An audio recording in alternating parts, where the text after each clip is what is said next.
ഏറ്റുമാനൂർ അർച്ചന women's സെന്ററിന്റെ ആഭിമുഖ്യത്തിൽ സംഘടിപ്പിച്ച അർച്ചന ഫെസ്റ്റ് 2026 സമാപന ദിനം പരിസ്ഥിതി സൗഹാർദ്ദ ദിനമായി ആചരിച്ചു.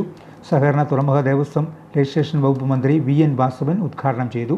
സ്ത്രീപക്ഷ ചിന്താഗതികളോടെ സാമൂഹികവും സാംസ്കാരികവുമായ വീക്ഷണത്തോടും ദിശാബോധത്തോടെയുമുള്ള പ്രവർത്തനവുമാണ് അർച്ചനയുടേതെന്ന് മന്ത്രി VN വാസവൻ പറഞ്ഞു. എങ്ങനെയാണ് നമ്മൾ ഒരു സമൂഹത്തിൽ പുതിയ സാധ്യതകളെയും പുതിയ സാഹചര്യങ്ങളെയും പ്രയോജനപ്പെടുത്തി ഒരു ജനതയെ കൈപിടിച്ചുയർത്താൻ കഴിയുക എന്ന ഏറ്റവും നല്ല ദിശാബോധം ഉയർത്തിപ്പിടിച്ചുകൊണ്ട് മുന്നോട്ട് വന്ന ഒരു സൊസൈറ്റി, അതോടൊപ്പം അതിൻ്റെ ഡയറക്ടറുമാണ് അർച്ചന സെൻ്ററിനുള്ളത് എന്ന് എടുത്തു പറയട്ടെ.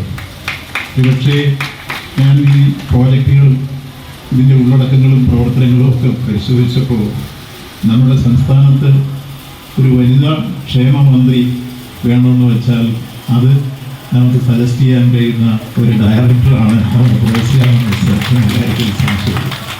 കാരണം അത്രത്തോളം സ്ത്രീപക്ഷത്ത് നിന്നുകൊണ്ട് ഒരുപക്ഷെ ആധുനിക ഫെമിനിസത്തിൻ്റെ കാലഘട്ടത്തിൽ സ്ത്രീപക്ഷത്ത് നിന്നുകൊണ്ട് അവരെ കൈപിടിച്ചുയർത്താൻ, വെറുതെ കൈപിടിച്ചുയർത്തലല്ല, സാമ്പത്തികവും സാമൂഹികവും സാംസ്കാരികവുമായ ഉന്നതിയിലേക്ക് സ്ത്രീ സമൂഹത്തെ ഉയർത്തിക്കൊണ്ടുവരാനുള്ള ഭാവനാസമ്പന്നമായ വീക്ഷണവും ദിശാബോധവുമാണ് ഈ ഡയറക്ടറിലുള്ളത് എന്നതാണ്.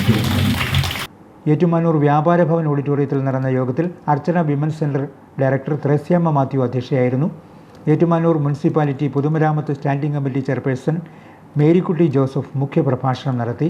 റിട്ടയർഡ് കൃഷി assistant director Baburaj G, Kanjirappally ഉപജില്ലാ വ്യവസായ officer Lawrence Mathew, Jeevan Samriddhi coordinator Mariamma Joseph, Archana assistant director Annie Joseph, Archana project manager Polson Kottarathil, finance manager Jainamma Sebastian തുടങ്ങിയവർ പ്രസംഗിച്ചു. സമ്മാന കൂപ്പൺ നറുക്കെടുപ്പ് വെട്ടിമുകൾ സെൻറ് മേരീസ് ചർച്ച് വികാരി റവറൻ ഫാദർ ജെഫിൻ പെരുന്നപ്പള്ളി നിർവഹിച്ചു. 3 ദിവസം നീണ്ടുനിന്ന അർച്ചന ഫെസ്റ്റിൻ്റെ ഭാഗമായി കോട്ടയം, ഇടുക്കി, ആലപ്പുഴ ജില്ലകളിലെ വിവിധ കമ്മ്യൂണിറ്റി ആക്ഷൻ ഗ്രൂപ്പുകളുടെ നേതൃത്വത്തിൽ പ്രദർശന വിപണന സ്റ്റാളുകൾ, പൗരാണിക ഭോജനശാല, നാടൻ കലാവിരുന്ന് എന്നിവ ഒരുക്കിയിരുന്നു.